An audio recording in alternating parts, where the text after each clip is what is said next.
약한 고리가 이제 예. 그 이산화탄소군요, 공기 중에. 그 우리 이제 시민들께서 궁금한 거는 그 최근에 이제 호주 산불이라든지 아프리카의 뭐 메뚜기 떼라든지 우리 좀 약간 좀 이렇게 놀라운 충격적인 그런 이제 그 사고나 현상들이 과연 이게 기후 변화로 인한 기후 위기로 인한 그런 문제 아니냐. 근데 이제 사실 과학자들도 그런 것을 명쾌하게 그렇다 아니다 사실 이야기하기가 쉽지 않은 부분이 있을 것 같긴 한데요. 그런 부분들도 어쩌면 뭐 직간접적으로 영향이 있을 것 같은데 어떻게 보시나요? 일단 고전에 한번 우리가 이제 날씨하고 기후를 한번 이제 구별을 한번 해봐야 되는데요. 이제 날씨라고 하는 건 매일같이 변하는 그 날씨죠. 뭐 비도 오고 맑았다 흐렸다 하는 그것이고, 기후는 그 날씨가 이제 30년 평균된 상태다. 교과서에서는 그렇게 이야기를 해요. 그래서 조금 이제 틀립니다. 그런데 날씨라고 하는 거는 항상 이렇게 변화가 일어나야지 정상이에요. 만약에 똑같은 날씨가 한여름철에 첫날은 구름 한 점 없는 맑은 날이에요. 좋다 할 수는 있지만 그런 날이 일주일 계속되면 그게 바로 폭염이죠.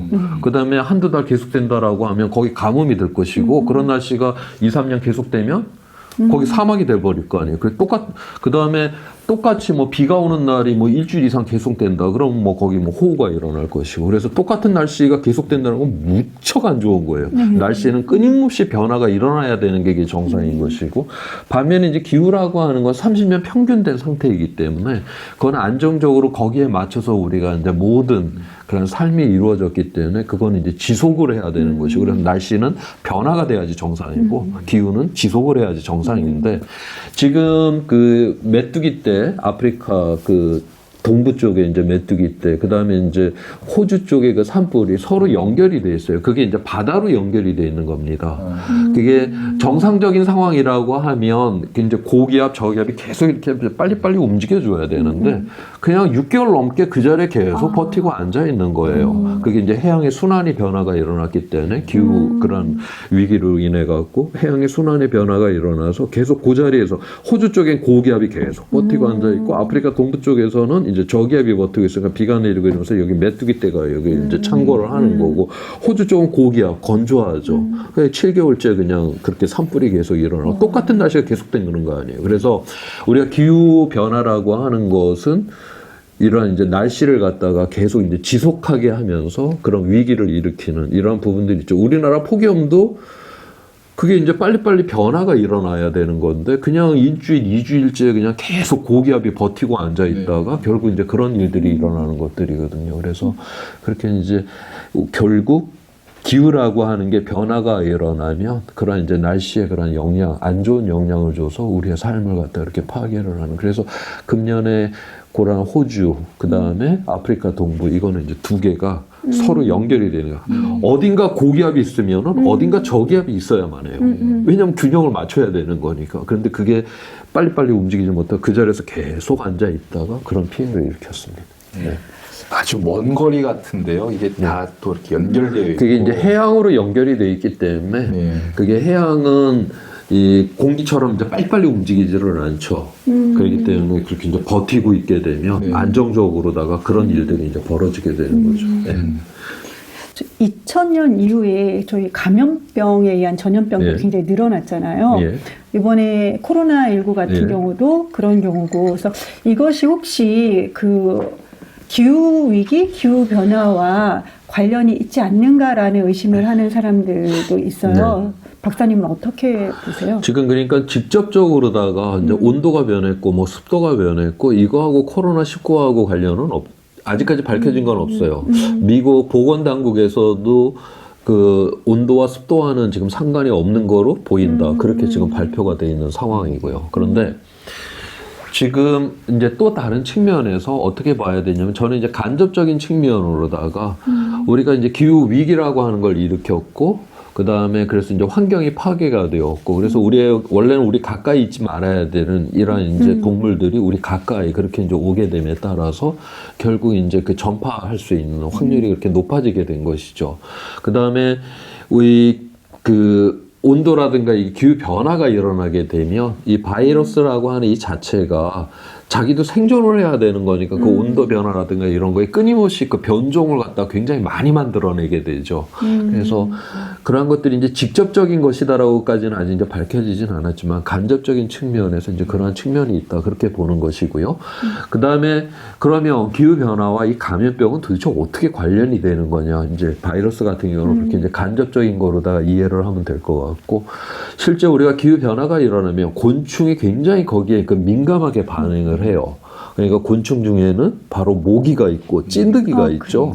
그래서 이게 이제 결국 이제 온도가 높아지는 이런 상황이 되게 되니까 우리가 이제 추운 지방까지 이 말라리아가 이제 전파가 되는 것이고, 그 다음에 이러한 모기 같은 게 그 활동 기간들이 굉장히 늘어나게 되죠. 그래서 우리나라도 지금 현재 그 말라리아 환자들이 지금 늘어나고 있고, 찐득이 때문에 그 라임병이라고 하는 게 지금 증가가 되고 있어요. 그거는 거의 지금 현재 기후 변화 때문에 일어나는 것이다. 그래서 곤충 매개성의 이러한 어떤 그 감염병들은 이건 기후 위기와 직접적인 연결이다라고 그렇게 보고 있습니다. 네. 그 지금 코로나 이후에 지금 많은 것들이 좀 바뀔 거라고 예측들을 하고 있고, 네. 바뀌어야 된다고도 또 네. 이야기를 좀 하고 있는데요. 특히 뭐 환경 측면에서는 온실가스 많이 이제 내뿜고 있는 비행기라든지 교통 부분에 있어서, 수송 부분에 있어서 어쨌든 양이 이제 많이 줄었고, 그로 인해서 대기가 좀 좋아지는 이런 것들은 뭐 특히 우리 국민들은 지금 미세먼지에 워낙 사실 관심이 많기 때문에 그런 것들을 지금 이렇게 구체적인 수치라든지 또 이제 눈에 보이는 상황으로 그걸 보고 있는 것 같은데요. 코로나 이후에 좀 많은 것들이 바뀔 것으로 이제 예측이 지금 되고 있고, 분명히 코로나 이전으로 돌아가진 않을 거라고 이렇게 이제 또 특히 뭐 경제학자들이라든지 많은 사람들이 이야기하고 있는데요. 앞으로 저희가 이 기후 측면에서 좀 이렇게 봐야 될 어떤 이 주목해야 될 부분들, 어떤 부분들이 좀 있다고 봐야 될까요? 만약에 이 코로나19라고 하는 게 우리가 이러한 전 세계가 네트워크로 하나로 이렇게 단단하게 하나로 묶여져 있지를 않고, 그 다음에 우리가 도시화를 만들어서 이렇게 밀집되게 살지를 않았고, 다 띄엄띄엄 사람도 얼마 안 살고, 해외여행 그렇게 빨빨 굴고 안 돌아다니고, 이러면은 이게 이렇게 퍼지지는 않았겠죠. 어느 지역에서 좀 일어나다가 끝났겠는데, 지금은 도시를 통해서 다 밀집이 돼 있고, 그 다음에 전 세계가 이게 지금 아무튼 그 네트워크를 통해서 다 하루면은 전 세계 어디라도 지금 다 가는, 그래서 전 세계가 지금 다 함께 코로나19 갖고 지금 발발발발 지금 떨고 있는 것들이, 그래서 이거는 어떤 면에서 코로나19라고 하는 그 병원 그 바이러스의 문제라기보다는 우리의 문명의 구조가 이거를 받아들일 수밖에 없는 이런 위기라고 하는, 그래서 문명이라고 하는 이 자체가 과연 우리가 이거를 통해서 문명은 결코 이게 승리는 아닐 것이다라고 하는 거죠. 이거는 승리가 아니라 우리가 그만큼 이 문명을 통해서 이익을 얻은 만큼 우리가 그만큼 어떤 위기 속에 이것은 들어가는 그런 상황이 있다. 바로 그거를 우리가 어떤 염두에 두고 아마 코로나 이후의 세계를 한번 생각해 봐야 되지 않겠나? 저는 그렇게 생각을 하고 있어요. 그래서 저는 코로나19가 문제가 아니라 결국 우리의 문명의 문제예요. 과연 그러면 코로나19 이후에 코로나19와 같은 일을 안 당하려고 하면 어떻게 해야 되냐.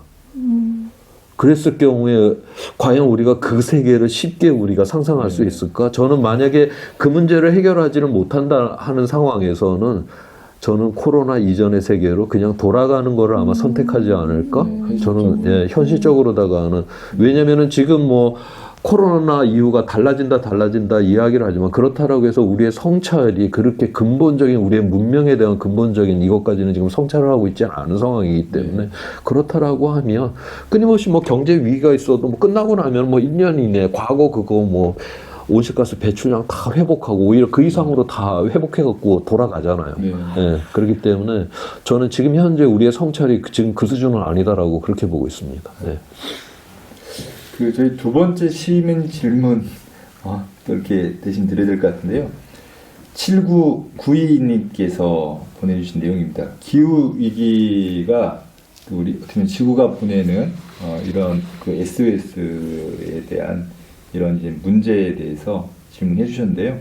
우리 지구인들이 할 수 있는 첫 번째 응답은 무엇으로 그 실행을 우리 할 수 있을까요? 누구나 시행할 수 있는 지구가 보내는 이 SOS에 대한 우리 응답에 대한 방법을 알려주세요, 박사님. 뭐, 예. 응답하라, 지구인이요, 뭐 이런 얘기가 될 것 같은데. 저는 뭐 아까 이야기를 했듯이 제일 먼저 우리가 응답해야 되는 거는 우리가 연대를 해갖고 아무튼 저기 의회에 이 법을 만들 수 있는 사람을 보내는 그거를 우리가 연대하는 그것이 아마 저는 첫 번째 우리가 해야 되는 일이 아닐까? 그리고 우리가 그 선출직 공무원들 또 그런 사람을 뽑아내는 그것도 개인이 할 수 있는 일은 아니죠. 그것도 연대를 하고 우리가 그러한 가운데서 또 그런 사람을 만들어낼 수가 있었기 때문에 저는 그래서 그러한 문제들은 궁극적으로다가는 우리가 법과 그다음에 정부가 이런 집행을 통해서만이 해결을 할 수가 있다. 그래서 개인이 할 수 있는 거라기보다는 개인은 연대해서 그런 사람들을 뽑아내는 거에 우리가 집중해야 되지 않나 그렇게 생각합니다. 예.